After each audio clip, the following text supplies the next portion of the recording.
Tenga listo el tinto que ya vienen los huevos, revueltos con un ingrediente que puede cambiar la forma en que se manejan los conflictos por tierras en el Cauca. Desde la redacción de La Silla Vacía, soy Tatiana Duque. Es lunes 7 de octubre.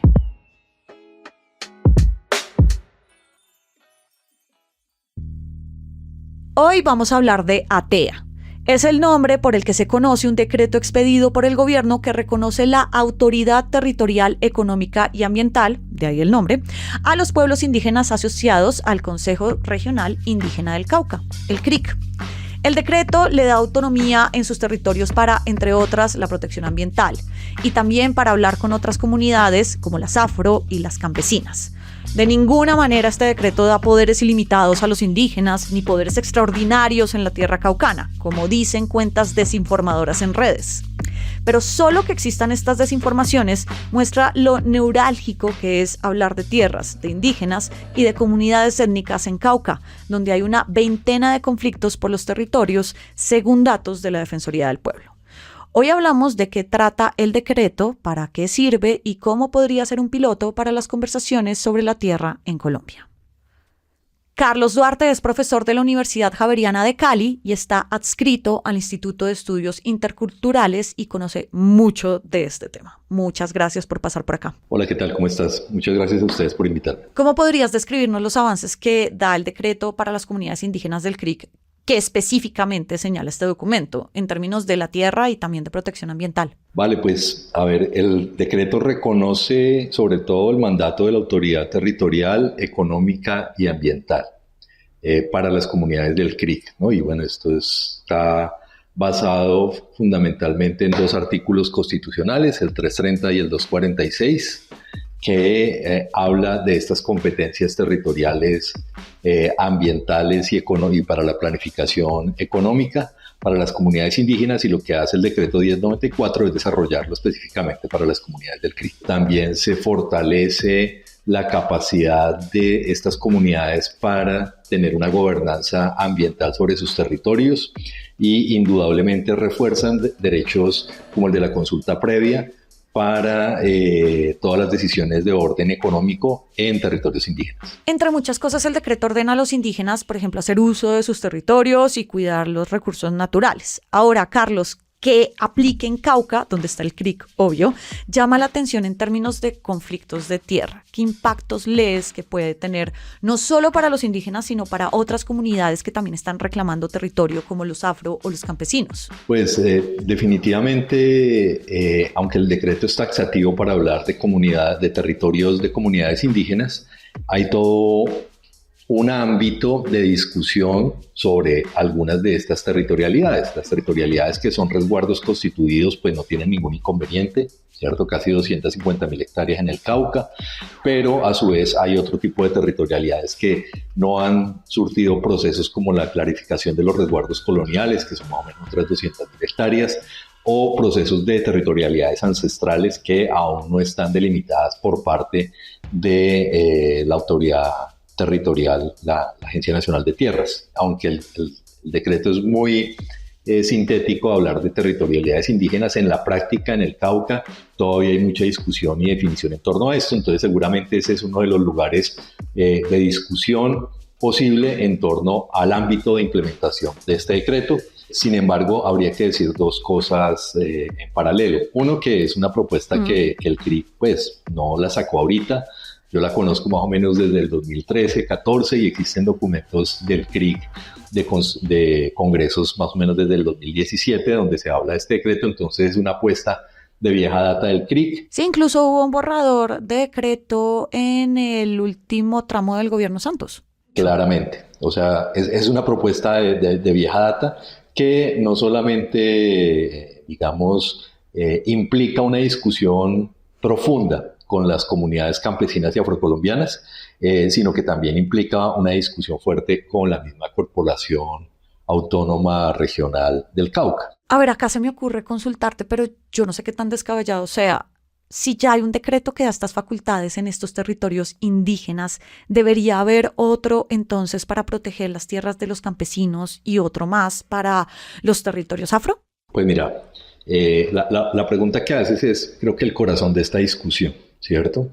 porque, digamos, el sistema de derechos para poblaciones étnicas y para poblaciones campesinas es un sujeto de especial protección. Entonces, en el ámbito territorial, pues ya existen herramientas territoriales, las titulaciones colectivas para consejos comunitarios afrocolombianos, las zonas de reserva campesina, o en este gobierno se crearon los TECAM para comunidades campesinas, pero lo que estamos hablando aquí es de un desarrollo particular, no es, digamos, el territorio en general, sino la gobernanza ambiental del territorio o la dimensión ambiental del territorio.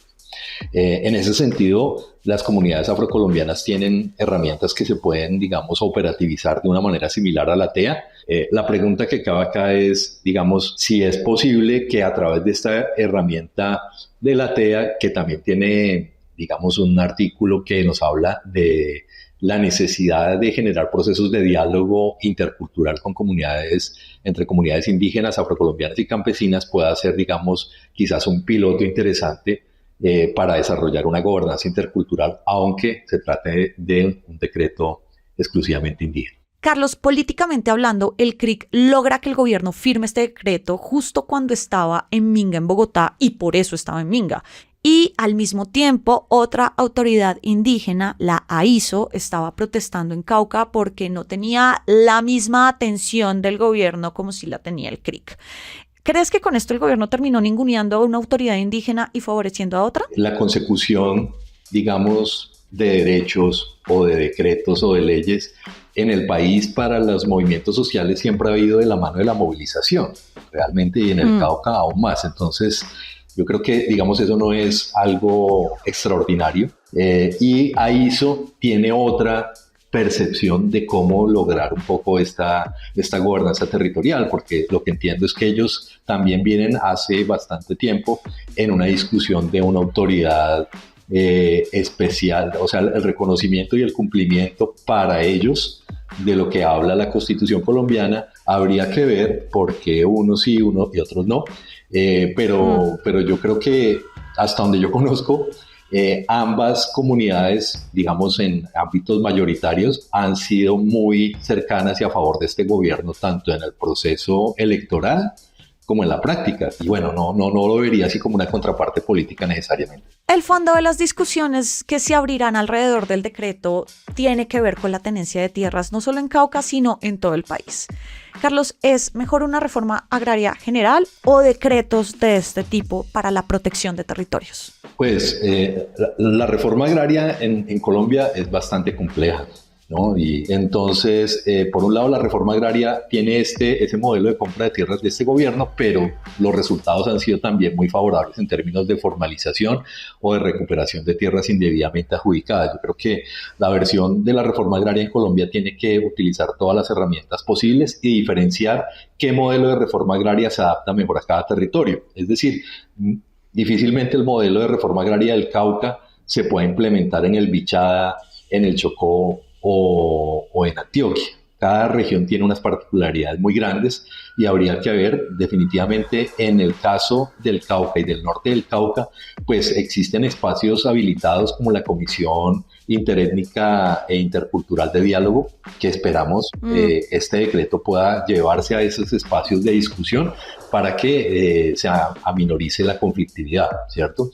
Este decreto es muy particular y es muy interesante porque me parece que pone en discusión la implementación que hemos venido teniendo del modelo multicultural colombiano. El multiculturalismo colombiano ha producido, digamos, una uniformización de la diferencia, algo que es muy paradójico. Es decir, una misma regla para todos los indígenas, para todos los resguardos, y entonces termina uniformizando algo que por sí es diferente.